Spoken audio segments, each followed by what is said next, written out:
Praise the Lord friends, I hope you all fine. और आज के सैबथ स्कूल में मैं आपका स्वागत करती हूँ। प्रभु आप सभी को बहुत बहुत आशीष दें। और आज से जो है हमारा नया क्वार्टर का अध्ययन शुरू हो गया है, जो कि अप्रैल मई और जून तक चलेगा।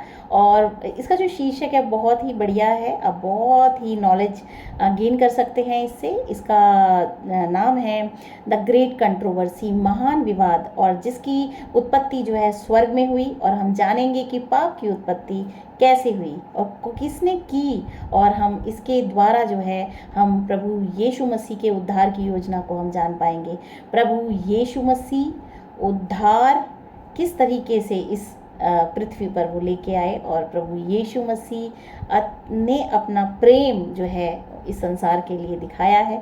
परमेश्वर का प्रेम प्रभु यीशु मसीह के रूप में जो है इस संसार पे प्रकट किया गया है। और ये एक उद्धार की योजना है जिसे जो है जो भी व्यक्ति विश्वास करेंगे प्रभु यीशु मसीह पे, और अपने पापों से पश्चाताप करके प्रभु यीशु मसीह पे विश्वास करेंगे, उसकी आज्ञाओं को मानेंगे, तो वो उद्धार पाएंगे। तो ये जो टॉपिक है बहुत ही बढ़िया है, और इस बार हम जो है अच्छे से मन लगा के सीखें, और प्रभु की बहुत बहुत आशीषें हमें मिलेंगी। तो हम ये आशा करते हैं। तो हम शुरू करते हैं आज का सैबथ स्कूल, जो कि है 30 मार्च, और दिन है आज हमारा सैटरडे। तो इसमें हम जो इसका हेडिंग है, जो हम इस हफ्ते पढ़ेंगे, इसका हेडिंग है सभी लड़ाइयों के पीछे की लड़ाई, the war behind all Wars. जो बुराई की उत्पत्ति है, जो हम देखते हैं धरती पे जो बुराई फैली हुई है, इसकी जो शुरुआत है ये कहाँ से हुई और क्यों ये जो है बढ़ता ही जा रहा है। लेकिन परमेश्वर ने इसको ख़त्म करने की एक योजना है उसकी, और वो योजना के तहत जो है सब कुछ जो है परमेश्वर जो है कर रहे हैं। और हम जो है इसको जब जानते हैं, परमेश्वर का जो ज्ञान है जब हमें मिलता है, तो हम देखते हैं कि हम परमेश्वर के निकट आते ही जाते हैं। तो प्रभु का धन्यवाद करते हैं उसके महान सामर्थ्य के लिए, उसके पवित्र वचन के लिए, जिसके द्वारा हम जो है आशीष पाते हैं और हम जो है उसके ज्ञान में बढ़ते चले जाते हैं। तो प्रभु यीशु मसीह का मैं निरंतर जो है धन्यवाद करती हूँ कि उन्होंने हमें बचा लिया है, और हम अपने मन को पूर्ण मन से हम प्रभु के हम पास जाते हैं, और प्रभु के करीब हम हमेशा बने रहें और उसको खोजें, और अपने हृदय को हमेशा निरंतर प्रभु के स्मरण में लगाएं। तो प्रभु हम सभी को बहुत बहुत आशीष, और उनकी आशीष हमेशा हमेशा अमर आशीष हमारे साथ बनी हुई है, और एक दिन हम उन्हें देखेंगे। ये परमेश्वर का वचन है। परमेश्वर का वचन, जिनके मन शुद्ध हैं वो परमेश्वर को देखेंगे। तो हम अपने मनों को शुद्ध करें और प्रभु को देख सकते हैं। प्रभु महान है, कृपालु परमेश्वर है। तो आइए हम शुरू करते हैं। और ये शुरुआत जो याद वचन है ये लिया गया है प्रकाशित वाक्य की किताब, और उसका 12वां अध्याय और उसकी 7वीं और 8वीं वर्ष जो है याद वचन के रूप में इसमें लिखी है। इसमें लिखा है, फिर स्वर्ग में लड़ाई हुई, मिकाइल और उसके स्वर्गदूत अजगर से लड़ने को निकले। मिकाइल और उसके स्वर्गदूत अजगर से लड़ने निकले, और अजगर और उसके दूत उससे लड़े, परंतु प्रबल ना हुए, और स्वर्ग में उनके लिए फिर जगह ना रही। अजगर, सैटन, लूसीफर, बहुत सारे नाम हैं ये। तो लेकिन हम समझ सकते हैं इनको शत्रु भी कहा जाता है। और यूहन्ना जो है अपने प्रकाशित वाक्य की किताब में जो शैतान को जो डिपिक्ट करते हैं वो अजगर से करते हैं। तो अजगर और उसके भरमाए हुए दूतों के द्वारा जो है लड़ाई हुई, और मिकाइल और जो परमेश्वर की तरफ से जो थे स्वर्गदूत, वो उन्होंने जो है अजगर को हराया, और स्वर्ग में फिर उनके लिए जगह न रही। परमेश्वर ने उनको निकाल दिया। इस तरीके से हम देखते हैं कि स्वर्ग में जो है लड़ाई हुई और वो निकाल दिए गए। और क्यों हुई लड़ाई ये हम जानेंगे द ग्रेट कंट्रोवर्सी किताब में। आगे लिखते हैं, यदि परमेश्वर इतना भला है तो दुनिया इतनी बुरी क्यों है। आज हम देखते हैं कि परमेश्वर को जो है परमेश्वर को अधिकार है, उसने बनाया है, सब कुछ बनाया है, लेकिन फिर भी बुराई बढ़ती ही जा रही है। इसके पीछे क्या, कौन सी ताकत है जो बुराई बढ़ रही है। परमेश्वर तो भला है, वो भलाई का समर्थन करता है। परमेश्वर का वचन बताता है कि यहोवा का भय मानना ही बुद्धि का आरंभ है, और जो है यहोवा का भय मानना क्या है, बुराई से बचे रहना। बुराई, बुराई कहाँ से उत्पन्न होती है? क्या चीज़ है बुराई? बुराई क्या चीज़ है कि हम इतने दोषी पाए जाते हैं परमेश्वर की निगाह में? तो बुराई और पाप, इसको हम दो अलग अलग शब्दों से भी हम इसको बयान कर सकते हैं। पाप कह सकते हैं। पाप क्या है? परमेश्वर की आज्ञाओं का उल्लंघन करना ही पाप है। हव्वा ने जो है अदन की वाटिका में पाप किया, आज्ञा को तोड़ दिया। तो परमेश्वर की आज्ञाओं को तोड़ना, उसके मान सम्मान को जो है अपने हृदय से हम जब दूर कर देते हैं तो हम उसकी आज्ञा को तोड़ देते हैं। यही पाप है, यही बुराई है। हमारे अंदर हमारा जो हृदय है ये क्यों निरंतर जो है बुराई की कल्पनाओं में लगा रहता है? वचन बताता है कि मनुष्य का मन जो है एक असाध्य रोग इसमें लगा है कि ये पाप को ही जन्म, पाप ही इसमें उत्पन्न होता है। तो ये पाप आता कहाँ से है? हम ये सब चीज़ें जानेंगे और इसकी शुरुआत स्वर्ग में हुई। तो इसमें आगे बताया है कि दुनिया इतनी बुरी क्यों है? प्रेम का परमेश्वर इतनी बुराई को कैसे अस्तित्व में रहने दे सकता है? बुरे काम क्यों अच्छे लोगों के साथ होते हैं? अच्छे लोगों के साथ आप देखेंगे बुराई लोग करते हैं, ये संसार बुराई करता है। और बहुत सारी चीज़ें हैं, नीति वचन पूरा भरा हुआ है, भजन संहिता भरी हुई है। भजनकार पूछते हैं परमेश्वर से, हे परमेश्वर तू दुष्टता जो लोग करते हैं धर्मियों के साथ कैसे आप सहन कर रहे हो? तो ये सब चीज़ें जो है ये सब वचन बताता है। तो the great controversy, the book of great controversy इसका जो है आरंभ बताती है कि ये बुराई की उत्पत्ति जो है कहाँ हुई? स्वर्ग में हुई। आगे हम पढ़ते हैं, बुरे काम क्यों अच्छे लोगों के साथ होते हैं। इस सप्ताह के पाठ में हम अच्छाई और बुराई के बीच सदियों से चले आ रहे संघर्ष का पता लगाएंगे। स्वर्ग में लूसीफर के विद्रोह से शुरुआत करते हुए हम बुराई की उत्पत्ति और पाप की समस्या से निपटने में परमेश्वर की सहनशीलता की जांच करेंगे। तो हम जो इस संसार में रहते हैं, this is the battlefield where we fight with the evil things. और हमें जीतना है, हमें जीतना है। हम बुराई ग्रहण नहीं कर सकते, हमें बुराई पर विजय हासिल करनी है, हमें भलाई में बने रहना है, हमें एक सच्चा इंसान बनना है, परमेश्वर का वफादार इंसान बनना है। ये टेस्ट है, ये जीवन हमारा टेस्ट है कि हम इच्छा कहाँ के लिए करते हैं। क्या हम बुराई में फंस जाते हैं? क्या हम पाप में गिर जाते हैं? या फिर हम परमेश्वर की आज्ञाओं के लिए खड़े रहते हैं? यही हमारा टेस्ट है। परमेश्वर हमें जांचता है, परमेश्वर हमारे मन को जांचता है कि हम कैसे इंसान हैं।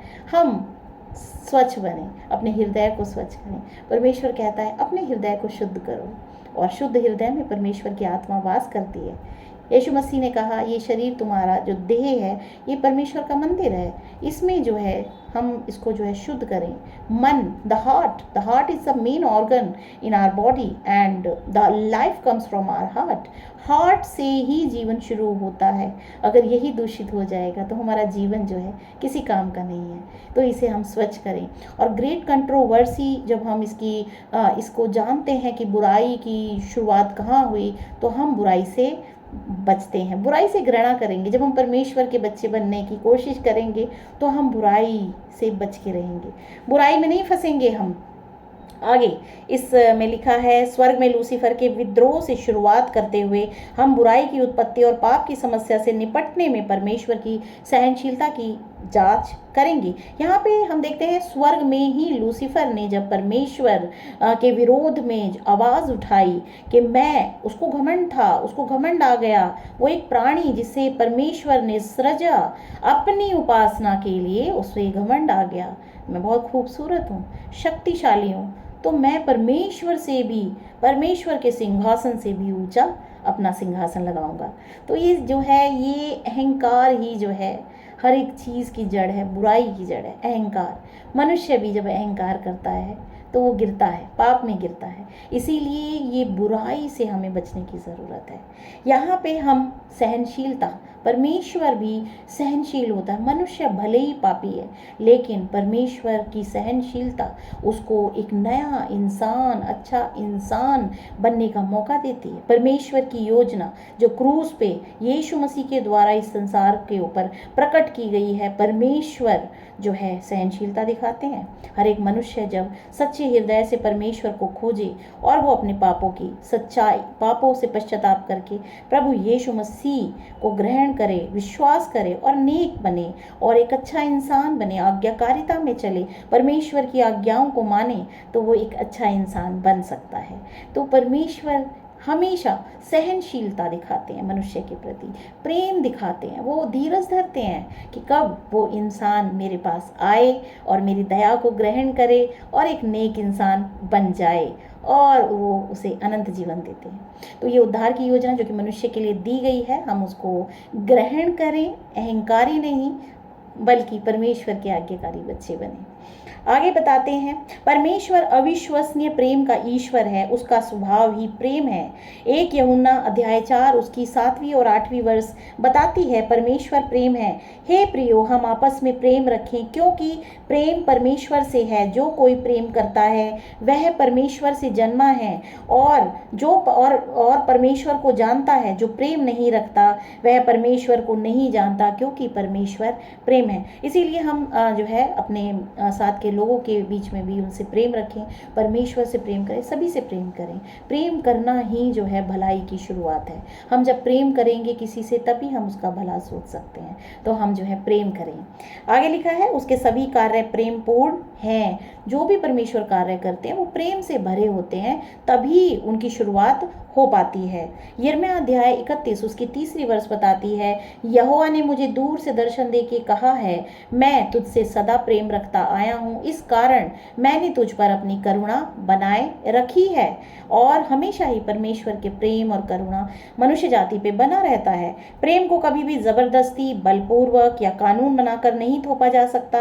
एलन जी वाइट इसे अच्छी तरह लिखती हैं, केवल प्रेम से ही प्रेम जागृत होता है।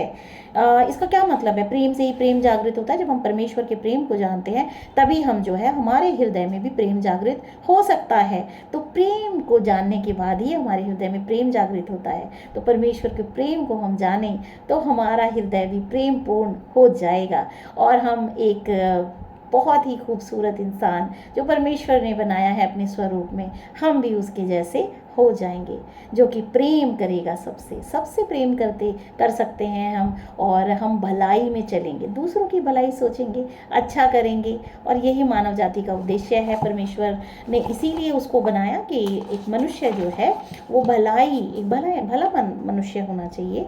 और लेकिन पाप ने उसको बुराई में गिरा दिया। लेकिन फिर भी परमेश्वर सहनशीलता दिखाते हैं और वो उसको जो है मौका पे मौका देते हैं कि वो सुधार करे अपने में और वो सच्चा पश्चाताप करके प्रभु यीशु मसीह को ग्रहण करे और उसके सारे पाप क्षमा कर देते हैं परमेश्वर। तो प्रभु का जो प्रेम है वो अतुलनीय है, हम उसकी तुलना नहीं कर सकते हैं। प्रभु महान है, प्रभु यीशु मसीह सामर्थी परमेश्वर है, आपसे प्रेम करने वाले परमेश्वर हैं।